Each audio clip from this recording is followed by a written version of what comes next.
बिस्मिल्लाहिर्रहमानिर्रहीम। आप देख रहे हैं यूट्यूब चैनल न्यूज़ पॉइंट 78 और मैं कैसर अजीज़ आपकी खिदमत में एक नई मालूमात के साथ हाजिर हूँ। बेनज़ीर इनकम सपोर्ट प्रोग्राम में इंदराज के बाद आपका पीएमटी स्कोर कितना होना चाहिए तो आप एल हो जाएंगी, और अगर आपका पीएमटी स्कोर जो है वो एक हद से ज़्यादा है तो आप अपने स्कोर को किस तरीके से कम कर सकती हैं और दोबारा कैसे अप्लाई कर सकती हैं। वो ख़वातीन जिन्होंने बीएसपी में अपनी रजिस्ट्रेशन कराई, रजिस्ट्रेशन करवाने के बाद उनको 8171 से उनकी अहलियत के बारे में मैसेज आया कि वो इस प्रोग्राम के लिए नाअहल हैं और उनका पीएमटी स्कोर जो है वो एक मुकर्रर हद से ज़्यादा है, तो वो ख़वातीन बड़ी मायूसी का शिकार होती हैं। तो उन ख़वातीन के लिए मैं एक नया तरीक़ाकार लेकर आया हूँ कि आप दोबारा कैसे रजिस्ट्रेशन करा सकती हैं और अपना पीएमटी स्कोर जो है वो आप कैसे कम करा सकती हैं। बहुत आसान सा तरीक़ाकार है। 2 आसान से टिप्स मैं आपको बताता हूँ, उसके ऊपर आप अमल करें, आपका पीएमटी स्कोर जो है वो कम हो जाएगा।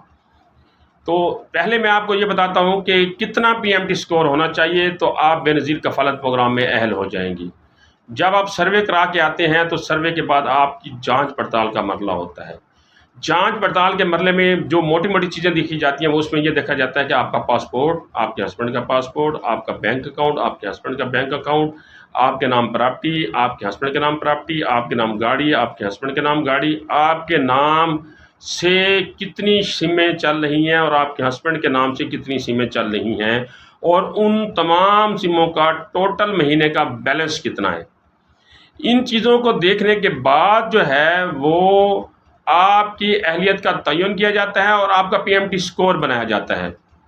तो अगर आपका पीएमटी स्कोर जो है वो 31 तक है, 31 तक है, तो आप बेनज़ीर कफ़ालत प्रोग्राम में 100% अहल हैं। अगर आपने इंदराज करा लिया है तो आपको अभी तक मैसेज नहीं आया तो 3 से 4 माह के बाद ये प्रोसेस कंप्लीट होने के बाद आपको अहलियत का मैसेज आ जाएगा, अगर आपका स्कोर 31 से कम है।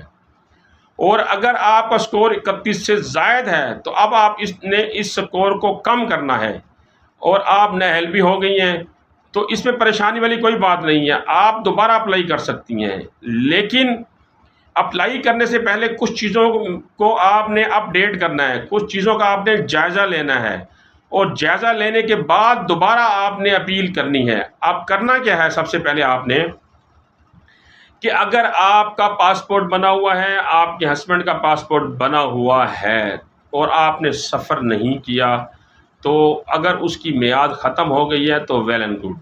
अगर ख़त्म नहीं हुई तो वो पासपोर्ट जो है वो आप कैंसिल कराएं, अगर आप सफ़र का इरादा नहीं रखते तो।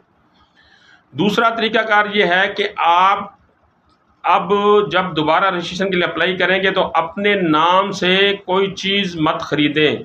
मसलन अपने नाम कोई नई प्रॉपर्टी ना लें, कोई मकान ना लें, कोई गाड़ी ना लें जो आपके नाम पर जाए। जो पहला हो चुका सो हो चुका, जो आपके नाम चीज़ें मौजूद हैं उसका कोई इशू नहीं है, लेकिन नई कोई चीज़ आप अपने नाम पे ना कराएं या आपके हस्बैंड जो है वो अपने नाम के ऊपर ना करें।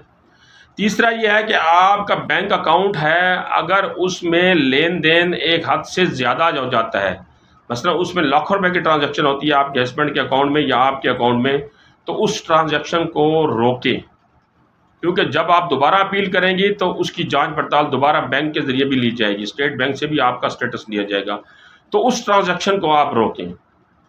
और तीसरा ये है कि अगर आपके नाम 3-4 सिमें, बाज़ औक़ात वालिद जो है अपने नाम 2-3 सिमें निकलवा लेता है और अपने बच्चों को दे देता है, क्योंकि बच्चों की उम्र 18 साल से कम होती है। इसी तरह वालदा अपनी बच्चियों को या बच्चों को अपने नाम के साथ सिम निकलवा के दे देती है, क्योंकि बच्चों की उम्र 18 साल नहीं होती, लिहाजा वो सिम जो है अपने नाम नहीं ले सकते। तो फिर इस तरह घर में टोटल 6-7 सिमें हो जाती हैं मियाँ बीवी के नाम। अब होता क्या है कि इन 6-7 सिमों का जो माहाना इस्तेमाल शुदा बैलेंस है उसको कलेक्ट किया जाता है। अगर माहाना इस्तेमाल शुदा बैलेंस 1000 रुपये से लेकर 2000 रुपये के दरमियान आ जाता है और मुसलसल 3 महीने इतना ही इस्तेमाल हो रहा होता है, तब भी आप नाअहल हो जाएंगे। तो आपने क्या करना है, आप ये कोशिश करें कि आप अपने नाम एक सिम रखें, या अगर आप 2 सिमें रखना चाहती हैं तो फिर एक सिम में बैलेंस इस्तेमाल करें, दूसरी सिम में बैलेंस इस्तेमाल ना करें।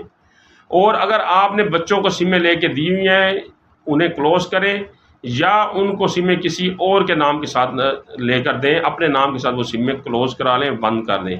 क्योंकि जब आपके बच्चे वो सिमें इस्तेमाल करेंगे, उसमें बैलेंस इस्तेमाल करेंगे, तो वो टोटल जो एक्सपेंस है, टोटल जो बैलेंस यूज़ है, वो आपके अकाउंट में शो होगा। मसलन आपके नाम 6 सिमें हैं मियाँ बीवी के नाम, और 6 सिमों का माहाना जो बैलेंस इस्तेमाल होता है वो 3,000 रुपये होता है, और मुसलसल 3 महीने 3-3 हज़ार रुपये इस्तेमाल होता है, तो आप नहल हो जाएंगी। तो आपने इनको कम करना है। 3 चीज़ें आप ये कर लें कि आप अपने नाम नई प्रॉपर्टी या नई गाड़ी अपने नाम मत कराएं। दूसरा, आप अपने बैंक की जो ट्रांजैक्शन है उसको मिनिमम कर दें, कम से कम कर दें। आप अपने अकाउंट में जो भी अगर आपकी ट्रांजैक्शन है उसको कम से कम कर दें। तीसरा, आपके नाम जितनी सिमें हैं उनको आप मिनिमम ले आएँ, कम से कम ले आएँ, और बैलेंस जो है कोशिश करें कि 1000 रुपये से कम तक उन सिमों का जो है वो बैलेंस महीने का इस्तेमाल हो। ये 3 चीज़ें करने के बाद अब आपने क्या करना है, अपना शनाख्ती कार्ड नंबर 8171 के ऊपर मैसेज करना है, या 8171 पोर्टल के ऊपर जाकर आपने अपने यहाँ शनाख्ती कार्ड नंबर डालना है, और डालने के बाद आपने अपनी एलिजिबिलिटी चेक करनी है। तो डेफिनेट बात है, जब अपनी एलिजिबिलिटी चेक करेंगे तो वहाँ आपका नाअहल शो हो रहा होगा, लेकिन आगे ये लिखा हुआ है कि आप डायनामिक सर्वे में नाअहल हैं, आपका अगला सर्वे फ़लाँ डेट, फ़लाँ महीने और फ़लाँ सन को होगा।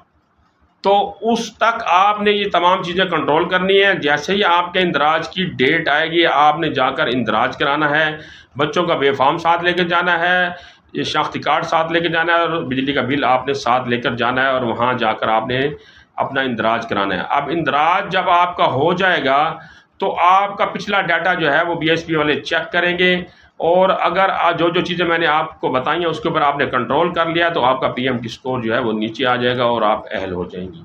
ये एक नई अपडेट थी, नई मालूमात थी, नया तरीका था PMT स्कोर को कम करने का, जो मैंने आप तक पहुंचाई।